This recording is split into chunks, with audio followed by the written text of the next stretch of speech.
we actually ended up, I think we pretty much entered CrossFit around the same time. 2013, 2014 was when officially kind of joined the gym, and we opened this gym and started doing it a bit more seriously. But I think, with someone like yourself, you have all the skills. You've been doing handstand walks, handstand push-ups, chest bar pull-ups, toes bars, muscle ups, snatches, clean and jerks, for 10 years or more, probably every week in some way, shape or form.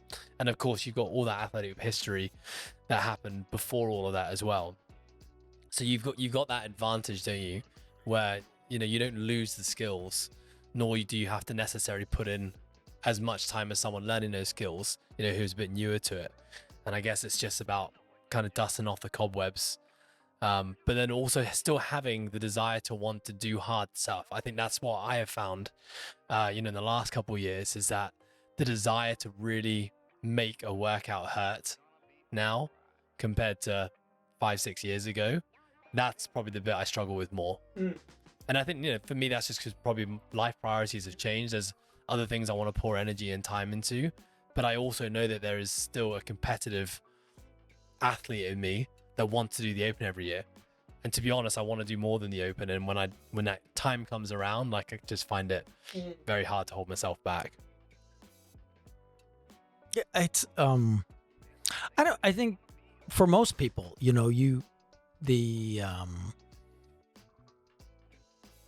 once you start going, the momentum starts building and it increases, and you just want to keep pushing hard.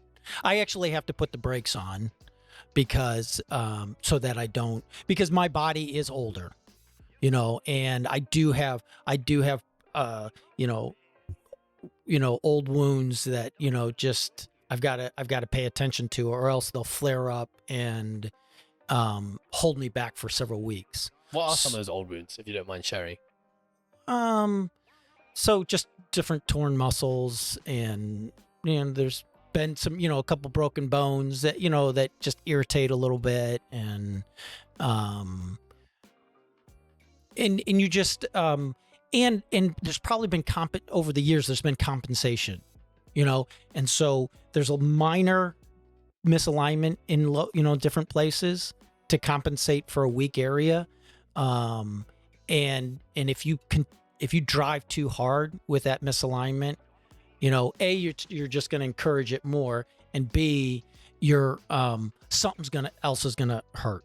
And so it's knowing when it's time to hit it, you go after it, but you also have to pay attention that you're giving yourself adequate rest. And you're training now. You're still training once a day. Sometimes sometimes I'm able to, like today I was able to get in a double. But right now we're in CrossFit Games mode. Yeah. Right. We're 6-7 weeks out. I would like to, I've got basically 6 more weeks of training, so I have to get in a couple more doubles, or on a regular basis. But yeah, otherwise it's once a day. What have been the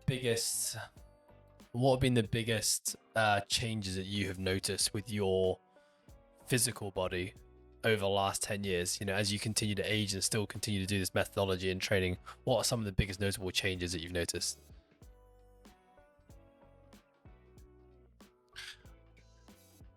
So when I started CrossFit, it was a big deal to get your first muscle up, right? It was a big deal to do your first clean and jerk at 100 kg. It was a big deal, it was a big deal to, pull 400 pounds. And then, even though I was in my late 40s, coming up even into 50, I was still getting I was getting PRs. Now I'm not aware of any more PRs. So it's dealing with what knowing that the slope is going down, which can be frustrating. You're like, I know I used to be able to lift this no problem, and now it's a little bit, so paying attention to that. I laugh because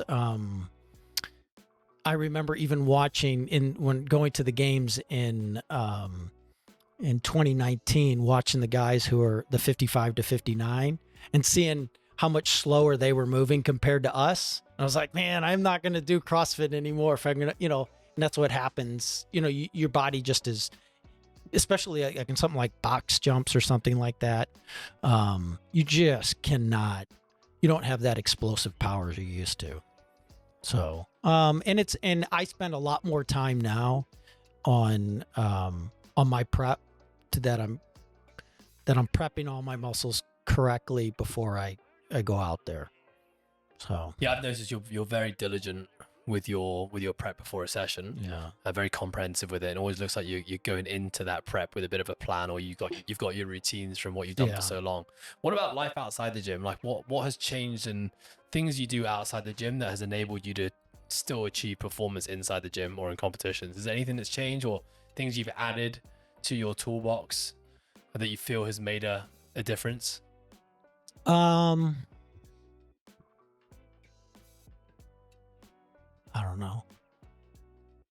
don't know. You know, maybe you know, again, every place you live, it's a little bit different. Having a wonderful wife makes a difference, you know, because then if you've got she's always asked, how is your training, you know, and stuff. And she now, you know, she comes to the box. I think that's a huge part that I've got a great wife who encourages me in what I'm doing. Being empty nesters now helps, you know, because that's one less, you know, now you're not trying to squeeze in workouts.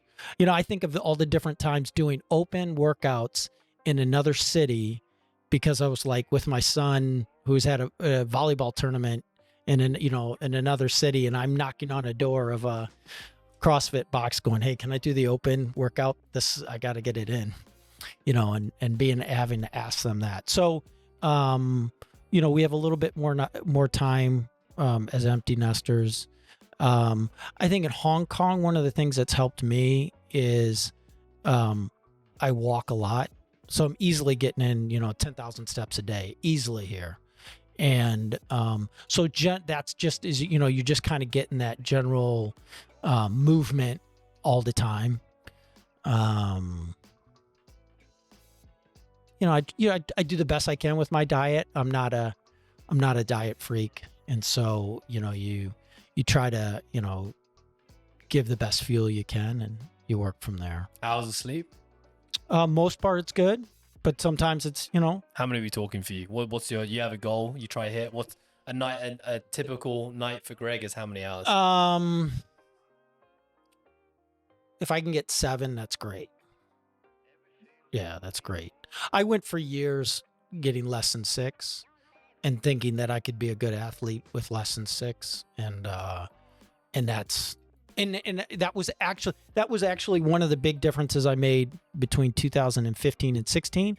As I said, I'm going to stay in this bed for 7 hours, even if I'm not sleeping. It's like once you go in, it's the clock starts and you can't get out of that bed. And that actually made a big difference in my recovery. I wish I could, you know, do 8 hours, but it just doesn't happen.